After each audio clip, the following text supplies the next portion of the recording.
వరంగల్ సంరక్ష హాస్పిటల్లో ఠాగూర్ సినిమాను తలపించేటువంటి పరిస్థితులు తలెత్తాయని చెప్పి బంధువులు ఆందోళన చేస్తున్నారు. ఇక్కడ ప్రస్తుతానికైతే హాస్పిటల్లో తమ నిండు గర్భిణి ఒక పన్నంటి బిడ్డకు జన్మనిచ్చిన తర్వాత ఆ గర్భిణి చనిపోయింది. పాపం జిఎస్ఎల్ మెడికల్ ఇన్స్టిట్యూషన్స్ మరియు కిమ్యూ ఇంటర్నేషనల్ యూనివర్సిటీ భాగస్వామ్యంతో ఇండియన్ అలైన్డ్ ఎంబీబీఎస్ కోర్స్ అడ్మిషన్లు అందిస్తోంది నియో. ఆ పాప మాత్రం ఇక్కడ బాగానే ఉంది. కానీ తన తల్లి లేని పిల్ల ఉండడంతో వారి బంధువులు కూడా చాలా ఆగ్రహం వ్యక్తం చేస్తున్నారు. మరి గర్భిణీ స్త్రీ మరి ఏ విధంగా చనిపోయింది? ఆరోగ్యంగా ఉన్న తర్వాత తను వైద్యం చేసి హాస్పిటల్ ఉన్నవే రక్షించుకోవడం కోసం, కానీ ఇక్కడ ఎందుకు చనిపోయింది అన్నటువంటి కోణంలో కూడా ఆలోచిస్తున్న నేపథ్యంలో 5 రోజులు కూడా ఇక్కడ వైద్యం చేస్తున్నట్టు నటించి ఠాగూర్ సినిమాను తలపించేలా చేసి 4 లక్షలు దండుకున్నారని చెప్పి బంధువులు ఆరోపిస్తున్నారు. ప్రస్తుతానికి అస్రాబ్ అతుల్ అలాగే రిజ్వాన్ అనేటువంటి ఇద్దరు భార్య భర్తలు ఈ హాస్పిటల్కి వచ్చారు. మరి హాస్పిటల్లో చూసిన తర్వాత ఇక్కడ ట్రీట్మెంట్ సరైన విధంగా అందకపోవడంతో చనిపోయినని చెప్పి తెలిసిన తర్వాత బాగా ఆగ్రహం వ్యక్తం చేస్తున్నటువంటి బంధువులందరూ కూడా మొత్తం ఉన్నటువంటి ఇక్కడ ఫర్నిచర్ను అలాగే పూల కుండీలను కూడా ధ్వంసం చేసి నిరసన వ్యక్తం చేస్తున్నటువంటి పరిస్థితి. మరి ఇట్లాంటి సమయంలో వారి బంధువులు కూడా చాలా తీవ్రంగా నిరసన వ్యక్తం చేశారు. మరి ఖచ్చితంగా వీరికి ఒక సమాధానం చెప్పేటువంటి వాళ్ళే లేరు. మరి ఆ వైద్యం వికటించి చనిపోయిందా, మరి దీనికి కారణాలు ఏందో తెలుసుకుందాం. మరి వారి బంధువులతో కూడా మాట్లాడదాం. మరి ఇప్పటి వరకు జరుగుతున్నటువంటి హాస్పిటళ్లలో ఇట్లాంటి దారుణాలు ఎన్నో జరుగుతున్నాయి. ఈ సంరక్ష హాస్పిటల్ కూడా గతంలో కూడా ఒక 3 సంఘటనలు ఇట్లాంటి జరిగినట్టుగా తెలుస్తుంది. మరి పేద ప్రజలను డబ్బులు దండుకోవడానికి హాస్పిటల్ అన్నటువంటి ఆందోళన మాత్రం వాళ్ళలో వ్యక్తం అవుతున్న నేపథ్యంలో అసలు ఏం జరిగింది వారి వివరాలు తెలుసుకున్నటువంటి ప్రయత్నాలు చేద్దాం. వైద్యం వికటించడంతో వరంగల్ సంరక్ష ఆసుపత్రిలో ఒక బాలింతరాలు మృతి చెందింది. అసలు వివరాలు కూడా తెలుసుకునేటువంటి ప్రయత్నం చేద్దాం. ఎందుకంటే ఇప్పటి వరకు ఇక్కడ వైద్యుల నిర్లక్ష్యం దీనిలో స్పష్టంగా కనబడుతుందో వారి బంధువులు కూడా తీవ్ర ఆందోళన వ్యక్తం చేస్తున్నారు. మరి ఏం జరిగిందో తెలుసుకునేటువంటి ప్రయత్నం చేద్దాం. అసలు ప్రస్తుతానికైతే ఇక్కడ ఉన్నటువంటి సందర్భం మాత్రం ఇక్కడ 16వ తారీఖు హాస్పిటల్లో జాయిన్ అయిన తర్వాత 17వ తారీఖు నుండి ఇప్పటి వరకు ట్రీట్మెంట్ ఇక్కడే తీసుకుంటున్నారని తెలిసింది. మరి ఏం జరిగిందో తెలియదు. పూర్తి వివరాలు తెలుసుకునేటువంటి ప్రయత్నం చేద్దాం. ఇక్కడ వారి బంధువులు ఉన్నారు. అసలు ఏం జరిగిందన్న? ఇక్కడ ఎవరైతే మృతురాలి పేరు ఏంటి, అసలు ఏం జరిగింది మీకు సమాచారం? మా ఫ్రెండ్ వాళ్ళ సిస్టర్ ఒక 5 days ముందు వాళ్ళు ఇక్కడ బ్లీడింగ్ వల్ల జాయిన్ చేయడం జరిగింది. చేస్తే అక్కడ సంధ్యారాణి హాస్పిటల్ ఉంది కదా, అక్కడ జాయిన్ చేస్తే అక్కడ సరైన వైద్యం అందక అక్కడ ఏమైంది అంటే ఎమర్జెన్సీలో వాళ్ళ దగ్గర వెంటిలేటర్ లేదు. ఇప్పుడు మీరు ప్రసవం చేస్తుర్రు, డెలివరీ చేసినప్పుడు ఫిట్స్ ఉన్న పేషెంట్లు కూడా ఉంటారు, అవునా? ప్రతి హాస్పిటల్లో అది కామనే. అయితే ఆ ఫిట్స్కి సంబంధించిన ఇంజెక్షన్ అయినా లేదు, ఫిట్స్ ఇంజెక్షన్ ఇచ్చిన తర్వాత ఖచ్చితంగా మీకు వెంటిలేటర్కి పెట్టాల్సి వస్తుంది, అవునా? వెంటిలేటర్ లేదు, అక్కడ అంబులెన్స్ కూడా లేదు. హాస్పిటల్ పేరు ఏం పేరు? అది శాఖమూరి. మీరు మీ ఏం జరిగింది అసలు చెప్పి మీరు వివరాలు చెప్పండి. మండే రోజు ఈవినింగ్ అడ్మిట్ చేసినాక పేరేం పేరు? అస్రాబ్ అతుల్. అడ్మిట్ చేసినాక ట్యూస్డే రోజు మార్నింగ్ సర్జరీ చేసిండు. పెద్ద సర్జరీ చేసినాక కొడుకుకి ఇచ్చేసిండు. బయటికి ఇచ్చేసినాక సర్జరీ రూమ్లో పెరాలసిస్ వచ్చేసినాయి. పెరాలసిస్ చేసినాక ఇక్కడికి ఎమర్జెన్సీలో అంబులెన్స్ కూడా దొరకలే. ఇది మొత్తం బ్రైండ్ మొత్తం సివిఆర్ చేసిండు. బ్రైండ్ మొత్తం అదైపోయింది. ఇక్కడ తీసుకొచ్చిన అప్పటి నుంచి అడ్మిట్ చేసినామంటే ఇప్పటివరకు ఇక్కడనే ఉన్నాం వెంటిలేషన్లో. అప్పటి నుండి అన్కాన్షియస్ లోనే ఉందా? మరి అదే పొజిషన్. అక్కడ నుంచి ఫస్ట్ మేము ఇక్కడ వద్దన్నాము. మేము ఏమన్నాం మేడంకి, మేడం మేము గవర్నమెంట్ హాస్పిటల్ తీసుకెళ్తాము, గవర్నమెంట్ హాస్పిటల్లో ఏదైనా కానీ న్యాయం జరుగుతుంది అంటే ఆమె ఒప్పుకోలేదు. గవర్నమెంట్ హాస్పిటల్ వద్దు, అక్కడ ట్రీట్మెంట్ సరిగ్గా చెయ్యరు, మీరు హాస్పిటల్ తీసుకెళ్ళండి అని చెప్పింది. ఎందుకు చెప్పింది? ఆమె తప్పు చేసింది కాబట్టి ఆ విషయం చెప్పింది. అనస్టేసియా 2 సార్లు ఇచ్చేసింది. కాట్లాడలకి అరెస్ట్ అయింది. సిఆర్పి చేసింది, సిపిఆర్ చేసింది. సిపిఆర్ చేయంగానే 5 నిమిషాల్లో వెంటిలేటర్ పెట్టాలి.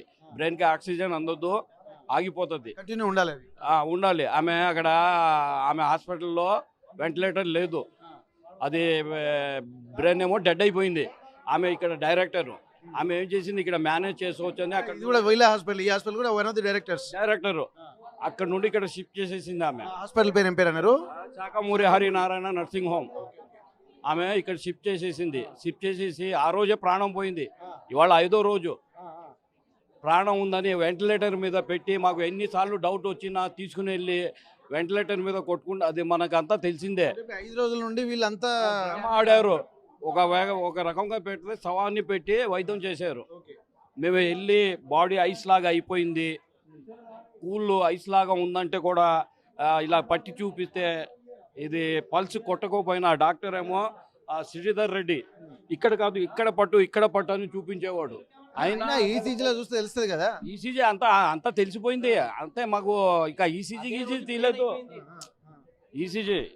ఇప్పుడు ఆయన మనకు డౌట్ క్లియర్ చేయాలిగా, మాకు అంతా కన్ఫామ్ అయిపోయింది 100%. వాళ్ళు ఇక్కడ పట్టు ఇలా పడితే అసలు ఏం పల్స్ అనేది కొట్టుకునేదే లేదు. బాడీయే చల్లగా పడిపోయింది, ఐస్ లాగా అయిపోయింది. 1 అవర్ బాడీ 1 అవర్లో ఇదే ప్రాణం పోతే 1 అవర్లో చల్లగా అయిపోతుంది. ఐస్ లాగా ఉందన్న బొమ్మ చూపిస్తూ వైద్యం మాకు కళ్ళు తుడుస్తూ వైద్యం చేస్తూ ఇది చేశారు. ఇవాళ డిక్లేర్ చేశారు వాళ్ళు. అదే వాళ్ళు శాఖమూరి హాస్పిటల్కి వన్ ఆఫ్ ది ఈ హాస్పిటల్ కూడా సంరక్ష ఇక్కడికే పంపించుకున్నారు. మధ్యలో ఇన్ని హాస్పిటల్ ఉన్నప్పటికీ లేదు. అది ఇంకోటి శ్రీనివాసరావుకి ఆమె అక్కడ 6:30కి జరిగింది. శ్రీనివాసరావుకి 3 సార్లు ఫోన్ చేసింది ఇక్కడ, మాకు తెలియకుండా ఫోన్ చేసేసి అంబులెన్స్ ఆమె పిలిచి ఇక్కడ తీసుకుని వచ్చి ఇక్కడ ఇది చేసేసింది. ఒకవేళ అక్కడనే ఇక్కడ చనిపోయిందని చెప్తే ఆందోళన జరుగుతుందని చెప్పి 5 డేస్ ఇక్కడ డైరెక్టర్గా లోపల పెట్టేసి ఏదో ఐసీయూలో పెట్టేసి ఠాకూర్ సినిమా లాగా డ్రామా చేద్దామని అలాగే చేసి వాళ్ళ ఇది చేశారు. నిన్న రాత్రి కూడా అడిగాం మేము, ఏం లేదుగా మీరు చెప్పేది అలా చూపిస్తున్నారు, ఆర్గానిక్ ఒకటి ఫెయిల్యూర్ అయిపోతున్నాయి అది ఇది అన్నా. లేదు ఆమె కాస్త రావాలి, ఎంఆర్ఐ తీయాలి. ఇంకోటి డ్రామా ఎలా క్రియేట్ చేసిందంటే అక్కడ అయిపోయింది, ఇక్కడ కూడా చేతులు దులుపుకుందామని ఎంఆర్ఐ తీయాలి, మీరు రెస్పాన్సిబిలిటీ తీసుకోండి అంటే మేము సైన్ చేస్తే మేము తీసుకుని వెళ్ళినట్లు. ఎంజిఎం సూపరింటెండెంట్ మాట్లాడి పెట్టుకుందామే, ఎంజిఎం హాస్పిటల్ పంపించేద్దామని. అక్కడికి వెళ్తుంటే సీరియస్ ఉన్న కండిషన్ అడిగి పంపించాం. అక్కడనే అలా కాదు, మేము వెళ్తే అక్కడ వెళ్ళంగానే గవర్నమెంట్ హాస్పిటల్లో ఒక రూల్ రెగ్యులేషన్ ఉంటుంది. ఓపీ రాయాలి, డాక్టర్ వచ్చి చెక్ చేయాలి, ఈమెకి ఎంఆర్ఐ అవసరం అని ఆయన డాక్టర్ రాస్తేనే ఎంఆర్ఐ తీస్తారు గవర్నమెంట్ హాస్పిటల్లో. ఈమె మాకు పంపించేసింది. మేము ఏదో రాసిన తర్వాత 2-3 రోజులు చేస్తారు. మళ్ళీ అది కూడా మేము తీసుకుని వెళ్తే అక్కడ పెట్టేస్తే గవర్నమెంట్ కేసు అయిపోతుంది, చేతులు కడుక్కోవచ్చు అని ఆ ఒక డ్రామా చేసింది. మాకు కుదరదన్నాం. ఇప్పుడు గవర్నమెంట్ అయిపోద్ది అని చెప్పంటే వాళ్ళు కూడా వీళ్ళతో అఫిలియేట్ అయినట్టు అనుకోవచ్చా? సూపరింటెండెంట్ మాట్లాడానని చెప్పింది ఆమె చెప్పింది. సూపరింటెండెంట్ ఎందుకు మాట్లాడుతుంది, ఈ మేనేజ్ చేస్తానికేగా అలా చెప్పింది ఆమె. అలా చేసి మేము రెస్పాన్సిబిలిటీ తీసుకోము, మీరే తీసుకోవాలంటే ఆపింది. ఆ రకంగా బయట తోసేద్దామని ప్లాన్ వేసింది ఆమె. మొత్తం వైద్యం ఖర్చులకు ఎంత డబ్బులు ఖర్చు మొత్తం? మేము 4 lakhs ఖర్చు చేసాం. 4 lakhs ఖర్చు చేసాం. డబ్బులని కట్టారా? ఫస్ట్ డే 95,000 మెడిసిన్ రాశారు వాళ్ళు. 95,000 మెడిసిన్ అవసరమా? ఫస్ట్ రోజే మాకి ప్రాణం ఉందేమో బ్రతుకుతుంది మా ఆదుర్తలో మేము చేసాం. 95,000 మెడిసిన్ అవసరమా ఆమెకి? ఫస్ట్ రోజు ఇంకా 25,000 ఏమో డిపాజిట్, ఐసీయూ డిపాజిట్ డైలీ. రోజు 25,000 మెడిసిన్ ఏమో ఫస్ట్ డే 95, అక్కడ నుండి 60-50 అది జరిగింది. 17 తారీఖు సోమవారం రోజు అడ్మిట్ చేసినాక ట్యూస్డే రోజు మార్నింగ్ సర్జరీ పెద్ద సర్జరీ చేసిరు. సర్జరీ చేసినాక బాబుని ఇచ్చేసినాక పెరాలసిస్ వచ్చి అని పిలిచింది లోపలికి. మొత్తం సీరియస్ కండిషన్, బ్రెయిన్ మొత్తం అదైపోయింది. సంరక్షణ అప్పటి నుంచి తీసుకొచ్చిన అంటే ఇప్పటి వరకు ఇట్లనే ఉన్నా ఆమె చనిపోయింది. అమ్మాయి తండ్రి ఉన్నాడు, ఒకసారి మృతురాలి తండ్రి మీరు చెప్పండి అన్న. అదే మంగళవారం రోజు డెలివరీ అయింది 5:30కి. ఏమో ఫిట్స్ వచ్చేసింది. ఫిట్స్ వచ్చిన తర్వాత ఇక్కడ షిఫ్ట్ చేసిండు సమరక్ష హాస్పిటల్లో. ఆమె అంబులెన్స్ ఇది చేసింది, అంబులెన్స్కి పిలిచి ఇక్కడ తీసుకొచ్చింది. మళ్ళీ ఏమో ఇక్కడ తీసుకొచ్చిన తర్వాత వెంటిలేటర్ పెట్టిన తర్వాత ఇక్కడ ఎల్బీ నగర్ వరంగల్ సిఆర్పి కూడా అక్కడ చేసింది. మళ్ళీ తీసుకొచ్చి ఇక్కడ చేసింది సిఆర్పి. మళ్ళీ ఏమో వెంటిలేటర్ పెట్టింది. మళ్ళీ ఖర్చు చేపించిండు. ఫస్ట్ రోజు 90,000 25,000 డిపాజిట్ ఐసీయూ కోసం. ఫస్ట్ రోజు ఏమన్నా బ్రెయిన్ డ్యామేజ్ అయిపోయింది. అది వాళ్ళు చెప్పలే, మొత్తం నోరుతో మాటలేపోయింది. అది కూడా ఆగిపోయింది. కళ్ళు ఆగిపోయింది, నోరే ఆగిపోయింది. కొట్టుకున్నది బాగా కొట్టుకున్నది బిడ్డ. కొట్టుకున్న తర్వాత ఇక్కడ తీసుకొచ్చి పెట్టిండు. తర్వాత ఏమో ఇక డ్రామాలు చేస్తాడు ఇక్కడ. హెల్త్ ఎమర్జెన్సీ అన్నప్పుడు ఎన్ని డబ్బులైనా సరే ఖర్చు పెట్టడానికి సిద్ధంగా ఉన్నారు. ప్రైవేట్ హాస్పిటల్ తీసుకొచ్చిన తర్వాత ప్రైవేట్ హాస్పిటల్లో మినిమం ఫెసిలిటీస్ ఉండాలి. ఎమర్జెన్సీలో బయటికి పంపించాలన్నా కానీ అంబులెన్స్ ఉండాలి. కానీ అంబులెన్స్ కూడా లేకుండా, వెంటిలేటర్ లేకుండా మరి ఎట్లా రన్ చేస్తున్నారని చెప్పుకోవచ్చు. మరి కొంతమంది బంధువులు ఉన్నారు, వారి బంధువులు. చెప్పండి అమ్మా, ఇప్పుడు ఇంత ఇప్పుడు హాస్పిటల్లో ఫెసిలిటీస్ లేవని చెప్పి అంటున్నారు, అయినప్పుడు కూడా మరి ఎందుకు జాయిన్ చేశారు మీరు? मंडे के दिन रात में हम लोग ज्वाइन करे हॉस्पिटल को, 9:30 के दिन लेके आए मंडे के दिन रात में। फिर 5 o'clock को उन्होंने क्या करे, लेके जा रही हूँ मैं ऑपरेशन थिएटर में बोल के बोले। ऑपरेशन थिएटर को लेके 5:30 को आके क्या बोले, बेबी हो गया बोल के दे दिए। एग्जैक्टली 5:40 को आके बोले कि फिट से आ रहे हैं उसको बोल के बोले। उन्होंने 48 आवर्स तक भी अपनी मिस्टेक जो है खूब लेने उन्होंने ये बताया कि बच्ची को पहले से फिट से आने थे होगा बोल के हमको ये स्पेशल हॉस्पिटल में ट्रीटमेंट भेज दिए। फिर 48 आवर्स के बाद में हमको आके ये बोले कि ऐसे कि मैं इनिशियस का जो दोस्त था अभी तक नहीं आए थे क्या डॉक्टर? सामने नहीं आए, अभी तक सामने नहीं आए हमारे डॉक्टर। कौन ऑपरेशन करे? संध्या रानी मैडम करे, अभी तक सामने नहीं आए हमारे, आके बात भी नहीं कर रहे उन्होंने। अभी तक कुछ जिम्मेदारी नहीं, कौन नहीं लेते? सामने नहीं है कुछ भी। తర్వాత అసలు డాక్టర్ కూడా రాలేదు హాస్పిటల్ కి, ఇంతవరకు ఆమె రాలేదు హాస్పిటల్ కి. నిన్న ఎంఆర్ఐ కూడా తీసుకెళ్ళమని చెప్పింది, తీసుకెళ్ళలేదు నిన్న. हमारे करो बोल के कब करे थे, कब बोले थे आपको? 2 दिन के नीचे बोले तो फिर वो लगा हमको लेके जाओ, हम लोग उनको बोले हम लोग अब तक हम 4 लाख खर्चा करे, अब नहीं खर्चा करते पैसे। इधर तो शिफ्ट करे थे ना, इसमें नहीं है क्या हमारे? एमआरआई नहीं है, बाहर लेके जाओ बोल के हम लोग को बोल रहे थे। वो लगा हम लोग बाहर है, आप लोगों की जिम्मेदारी, आप लोगों को कराना बोल के बोले। हॉस्पिटल का ऐसा भी सील होना हो ताकि कल के दिन किसी के साथ ऐसा नहीं होना दोबारा फिर कभी। उसमें कितने की केसेस भी हो गए ऑलरेडी। बच्चे को देखने तक नहीं दिया, उसको किसकी गलती है आगे? उसमें ना कोई चीज नहीं है, किसी चीज का फैसिलिटीज नहीं है, ना स्टाफ सही है। इवन उन्होंने ऐसे कि गॉन पहन के तक नहीं आए उन्होंने ऑपरेशन थिएटर में, जैसा नाइट ड्रेस में थे वैसी जाके उन्होंने उसका सर्जरी करके गए। ऐसी से थे क्या रूल्स कंडीशन हर हॉस्पिटल की रहते, फैसिलिटी रहते, हर हॉस्पिटल की यूनिफॉर्म रहता, यूनिफॉर्म तक नहीं पहन के आए उन्होंने। हॉस्पिटल में फैसिलिटी नहीं है बोल के बोले तो आप क्या बोल रहे हो?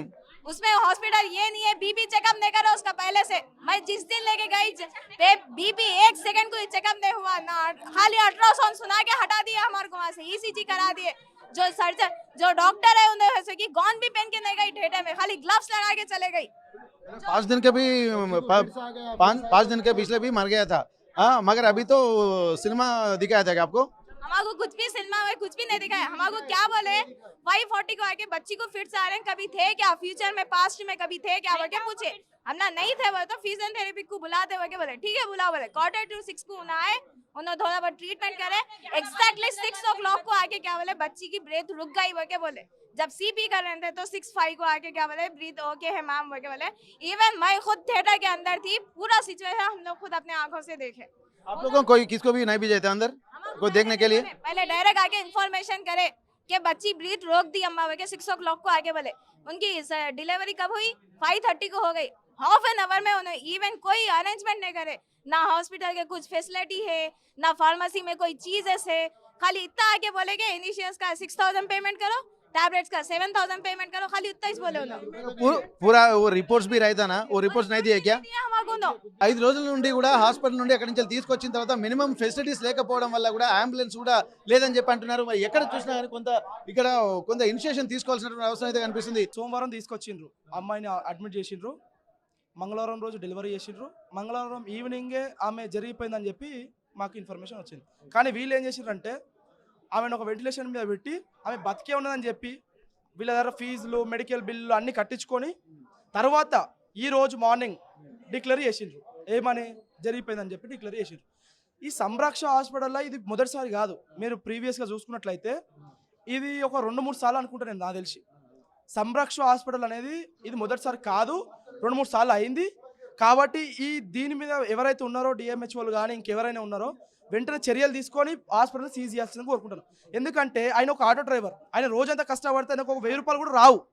అలాంటి ఆటో డ్రైవర్ 2,50,000 రూపాయల ఫీజు కట్టి కూడా ఆమెను వాళ్ళ భార్య సేఫ్గా ఉండాలని చెప్పి ఈడ జాయిన్ చేయడం జరిగింది. ఎంత నెగ్లెసీ అంటే ఒక ఆయన భాస్కర్ అని ఉన్నాడు, ఆయన వైస్ చైర్మన్ అట్ట. మరి ఆయన ఏమంటాడంటే నా బస్ కింద పడి చచ్చిపోతుంది, మరి మేము బాధ్యులమా, ఈడ కూడా అట్లా చచ్చిపోయింది అనుకోండి అని మాట్లాడుతూ ఉన్నారు. నెగ్లెన్సీగా మాట్లాడుతూ ఉన్నారు, రూడ్గా మాట్లాడుతూ ఉన్నారు పేషెంట్లతోని. ఇక్కడ సదుపాయాలు ఏమీ లేవు, డాక్టర్ ఫీజులు తీసుకుంటున్నారు. డాక్టర్ ఇప్పటివరకు కూడా ముందుకు రావట్లేదు, సంధ్యారాణి డాక్టర్ ఇప్పటివరకు కూడా ముందుకు రావట్లేదు. మరి ఎందుకు రావట్లేదు? ఆమె తప్పు చేసింది కాబట్టి రావట్లేదు. వచ్చి మరి ఏదో ఒకటి సార్ట్అవుట్ చేసుకుందామని లేదు. ఆమె దీన్ని పొడిగించుకోవాలనుకుంటుంది, కానీ వెంటనే యాక్షన్ తీసుకోవాలి డిఎంహెచ్ఓ గారు. దీని మీద యాక్షన్ తీసుకొని ఈ హాస్పిటల్ సీజ్ చేయాల్సింది కోరుకుంటాను. పేద ప్రజలు ఇంతకుముందు కూడా ఆటో డ్రైవర్ భార్యనే, ఇప్పుడు కూడా ఆటో డ్రైవర్ భార్యనే. వాళ్ళ నాన్న చెప్పుల షాప్లో పనిచేస్తారండి, వాళ్ళ భర్త ఈయన ఆటో డ్రైవర్. నెలకు రోజుకు ఒక 1000 రూపాయలు కూడా సంపాదించాడు. ఈయన 2,50,000 రూపాయల జీతం, 2,50,000 కట్టిండు. వాళ్ళ నాన్న ఈయన డయాలసిస్ పేషెంట్. పొద్దున్న నుంచి లంచ్ లేదు, ఏది లేదు, టిఫిన్ కూడా చేయలేని. అంటే ఏంది అసలు ఈమె సంధ్యారాణి ఏమనుకుంటుంది? పేద ప్రజలకి ఎంతమంది చంపుతుంది? ఈమె చాప్టర్ ఇక్కడతో క్లోజ్ కావాలి, హాస్పిటల్ సీజ్ కావాలని మేము అందరం కోరుతా ఉన్నాము. ఖచ్చితంగా ఈ హాస్పిటల్ సీజ్ అయ్యే వరకు మేము పోరాడుతూనే ఉంటాము. ఈ హాస్పిటల్ మాత్రం వదిలిపెట్టాం. మీరు ఆమె గురించి పాతవి కూడా ఉన్నాయి కొన్ని, మీరు ప్రీవియస్లో పోయి చూసుకోవచ్చు, మీరు ఎంక్వైరీ చేసుకోవచ్చు, చాలా ఉన్నాయి. దయచేసి మీరు ఈ హాస్పిటల్ని సీజ్ చేపిస్తారా, లేకపోతే మీరు దీని మీద కఠిన చర్య తీసుకుంటారా? మీ మీడియా ద్వారా మేము రిక్వెస్ట్ చేస్తున్నాం. మేము ఆర్టీవీ మీడియాను కానీ అన్ని ఛానల్స్లో ఒకటే కోరుతా ఉన్నాం, దయచేసి ఇది మీ మీడియాలో ఎట్లా రాస్తారో తెలియదు కానీ వెంటనే హాస్పిటల్ సీజ్ కావాలి. ఎందుకంటే చాలా మంది ప్రాణాలు పోతాయండి. పాపం ఊర్లోకి తెలియకుండా ఎక్కడెక్కడ నుంచో ఊర్లలో వచ్చి చుట్టుపక్కల ఊర్లలో అందరూ ఇక్కడ జాయిన్ అవుతారు. వాళ్ళకి ఏంది, వాళ్ళ బిడ్డ సేఫ్ ఉండాలి, మనమరాలు సేఫ్ ఉండాలని వాళ్ళు ఆలోచిస్తారు. కానీ ఇక్కడ జరిగేది ఏంటంటే పైసలు తీసుకోవాలి, ప్రాణాలు తీయాలి. ఆమె ఒక రౌడీ షీటర్ లెక్క ప్రవర్తిస్తుంది మొత్తం. ఆమె ఒక డాక్టర్ లెక్క కాదు, ఓ రౌడీ షీటర్ లెక్క, ప్రాణాలు తీసే ఒక వ్యక్తి లెక్క ప్రవర్తిస్తుంది. వెంటనే ఆమె మీద యాక్షన్ తీసుకోవాలి, పోలీసు వాళ్ళు కూడా వెంటనే అరెస్ట్ చేయాలి, ఆమెను కస్టడీలో తీసుకోవాలని కోరుతాను. చెప్పండి. ఇప్పుడు ఒక్క డాక్టర్ చేసిన పనికి ఫస్ట్ పోలీస్ స్టేషన్లోకి వాళ్ళకి సుళ్ళు చేయాలి. ఎంత ఇబ్బంది ఆ పబ్లిక్కి మనం చేయాలని మా గుండెతో కాదు, అది కూడా ఇబ్బంది, ఇది కూడా ఇబ్బంది. ఇలాంటి పని చేస్తే ఈమె ఉండకూడదు. ఇది బీహార్, యూపీ, గుజరాత్ కాదు, తెలంగాణ శాంతి రాష్ట్రం ఇది. ఆ ప్రకారం ఆమె అప్పుడే వస్తే ఇంతసేపు ఎందుకు లొల్లి అవుతుంది? మీరు కూడా వచ్చిండ్రు, మీకు కూడా ధన్యవాదాలు. వాళ్ళకి ఇంత మళ్ళీ నెక్స్ట్ ఇట్లా కాకుండా వాళ్ళు మంచిగా పని చేసుకోవాలి. నెక్స్ట్ ఏంటంటే రాంగ్ అది ఉండదు. ఇప్పటికే చాలా మంది పేద ప్రజలు కూడా వస్తూ ఉంటారు. ఇక్కడ ఆర్థికంగా చితికిపోయినటువంటి వాళ్ళు కూడా పైసా కూడా పెట్టుకొని ఆరోగ్యమే కాపాడుకోవాలని చెప్పి అంటున్నారు. అందులో గర్భిణీ స్త్రీ కాబట్టి ఇక్కడ వెంటిలేటర్ పై ఉందనేసరికి బతుకుతా అన్నటువంటి ఆశతో 4 లక్షల వరకు రూపాయలు కూడా డబ్బులు ఖర్చు అయ్యేదని చెప్పి అంటున్నారు. 90,000 అడ్వాన్స్ కట్టారు, 25,000 అదే రోజు అంటే కట్టారని చెప్పి అంటారు. ప్రతి రోజుకి 25,000 చొప్పున ఇక్కడ కడుతున్నామని చెప్పి అంటున్నారు. అయినప్పటికీ కూడా ఇక్కడ వేరే పక్కనే ఉన్నటువంటి శాఖమూరి హాస్పిటల్ నుండి కూడా ఇక్కడ సంరక్ష హాస్పిటల్కు తరలించారు. మరి ఇక్కడికి వచ్చిన తర్వాత ఇక్కడ కూడా ఫెసిలిటీస్ సరిగా లేవని చెప్పి అంటున్నారు. ఇక్కడ అక్కడ నుండి అంబులెన్స్ తీసుకురావాలన్నా కానీ ఆ టైంలోనే అంటే హాస్పిటల్లో అక్కడ ట్రీట్మెంట్ తీసుకుంటున్నటువంటి సమయంలోనే అక్కడే బ్రెయిన్ డెడ్, తను అక్కడే విగత జీవిగా మారొచ్చు అన్నటువంటి ఒక అనుమానం అయితే వ్యక్తం చేస్తున్నారు. అక్కడ ఈసీజీ పల్స్ చూసినప్పటికీ కూడా అక్కడే పల్స్ ఏం లేదు, కానీ మెరుగైన వైద్యం కోసం సిపిఆర్ చేసి ఇక్కడ తీసుకొచ్చామని చెప్పి అంటున్నారు. సిపిఆర్ చేస్తున్నటువంటి సమయంలో 5 నిమిషాల లోపు ఖచ్చితంగా వెంటిలేటర్ అందుబాటులో ఉంచాల్సి ఉంటుంది. ఎందుకంటే తనకు సిపిఆర్ చేస్తున్నటువంటి సమయంలో బ్రెయిన్కు ఆక్సిజన్ అందాలి. ఒకవేళ మళ్ళీ ఆక్సిజన్ కంటిన్యూ చేయడానికి కూడా ఇక్కడ పల్స్ వచ్చిన తర్వాత కూడా ఆక్సిజన్ కంటిన్యూ చేయాలంటే వెంటిలేటర్ మీద కూడా కావాలి. మరి ఇక్కడ ఆక్సిజన్ సిపిఆర్ చేసిన తర్వాత తను బతుకుతున్న తర్వాత కూడా ఇక్కడ సిపిఆర్ చేసిన తర్వాత వెంటిలేటర్ లేకపోవడానికి కూడా తీవ్రంగా పరిగణించాల్సినటువంటి అవసరం అయితే కనిపిస్తుంది. మరి అక్కడ నుండి ఇక్కడ తీసుకొచ్చిన తర్వాత ఎక్కడైనా ఫెసిలిటీస్ ఉన్నాయంటే ఇక్కడ కూడా లేకపోవడం పోను ఇక్కడ గవర్నమెంట్ హాస్పిటల్కి రిఫర్ చేసేటువంటి ప్రయత్నం చేస్తున్నారు. ఈ హాస్పిటల్కి వచ్చిన తర్వాత 5 రోజులు ఇక్కడే ఉన్న తర్వాత ఇక్కడి నుండి గవర్నమెంట్ హాస్పిటల్కి అంటే ఎంజిఎంకు తరలించేందుకు కూడా ప్రణాళికలు సిద్ధం చేసుకున్నారు. ఎంఆర్ఐ చేద్దామని చెప్పి చెప్పుకున్న తర్వాత మరి ఎంఆర్ఐకి కూడా టైం పడుతుందని చెప్పి అంటారు. కానీ ఇప్పటికే జరుగుతుందంతా జరిగిపోయిందని చెప్పి చెప్తున్నారు. అయినప్పటికీ కూడా కేవలం ఠాగూర్ సినిమాలో రిపీట్ అయినట్టుగా చనిపోయినటువంటి శవానికే వైద్యం చేశారన్నటువంటి అనుమానాలు మాత్రం వ్యక్తం చేస్తున్నారు. మరి ఏం జరుగుతుందో చూడాలి. ప్రైవేట్ హాస్పిటల్కి వచ్చిన తర్వాత మరి ఇంత ఇబ్బందికర వాతావరణంలోకి వెళ్తున్నారు. గవర్నమెంట్ హాస్పిటల్కి పోతేనేమో అక్కడ ఫెసిలిటీస్ సరిగా ఉన్నాయి. ఇక ఎలాగైనా బతికించుకోవాలని చెప్పి ప్రైవేట్ హాస్పిటల్కి వస్తే ప్రైవేట్ హాస్పిటల్ తీరు మాత్రం ఇట్లా ఉంది. మరి ఏదేమైనా సరే మరి పేద ప్రజలు ఇట్లా ప్రాణాలు బలిపెట్టుకొని మరి ఎవరి కోసము అంటే చనిపోయినటువంటి శవానికి కూడా వైద్యం చేసి డబ్బులు దండుకుంటున్నారని ఇంతకు మించినటువంటి దరిద్రమైనటువంటి వ్యవస్థ ఇంకెక్కడైనా ఉంటుందన్నట్టు కూడా ప్రశ్నలు కూడా కనుక్కోవాలి. ఇక్కడ తల్లిదండ్రులు అంటే వారి బంధువులు కూడా ఆటో నడుపుకుంటారు. ఒక తండ్రి డయాలసిస్ పేషెంట్ మరి రోజుకు 500 రూపాయలే కష్టం గగనంగా ఉన్నటువంటి వాళ్ళు లక్షలు ఎలా తెస్తారని చెప్పి అంటున్నారు. మరి ఇట్లాంటప్పుడు వైద్యం కూడా ఖరీదైతున్నటువంటి నేపథ్యంలో వైద్యులకు వైద్యం కొద్దిగా ప్రజలకు అందుబాటులో తీసుకురావాల్సినటువంటి అవసరం అయితే కనిపిస్తుంది. ఎంతసేపు ప్రయత్నించినా కానీ ప్రభుత్వ హాస్పిటల్కి పోతేనేమో అక్కడ పనిచేయదు వైద్యము, ప్రైవేట్ హాస్పిటల్కి వస్తేనేమో ఇట్లాంటి దోపిడీ నెలకొన్నటువంటి పరిస్థితి. మరి ఏదేమైనప్పటికీ కూడా మరి దీనిపై కూడా ఇట్లా ఖచ్చితంగా ఇక్కడ నిందితులు ఎవరైనా సరే పోలీసులు కానీ అధికారులు కానీ విచారణ చేసి నిందితులపై కఠిన శిక్ష చేసుకొని మరోసారి ఇటువంటి ప్రజలపై పేద ప్రజలపై కూడా ఇట్లాంటి ఇబ్బందికర వాతావరణం జరగకుండా ఉండాలంటే నిందితుల్ని కఠినంగా శిక్షించాలనే ఒక డిమాండ్ మాత్రం ఇక్కడ వాళ్ళు కుటుంబ సభ్యులు వ్యక్తం చేస్తున్నటువంటి పరిస్థితి. వరంగల్ సంరక్ష హాస్పిటల్ నుండి కెమెరా పర్సన్ వంశీతో వెంకటరత్నం RTV వరంగల్.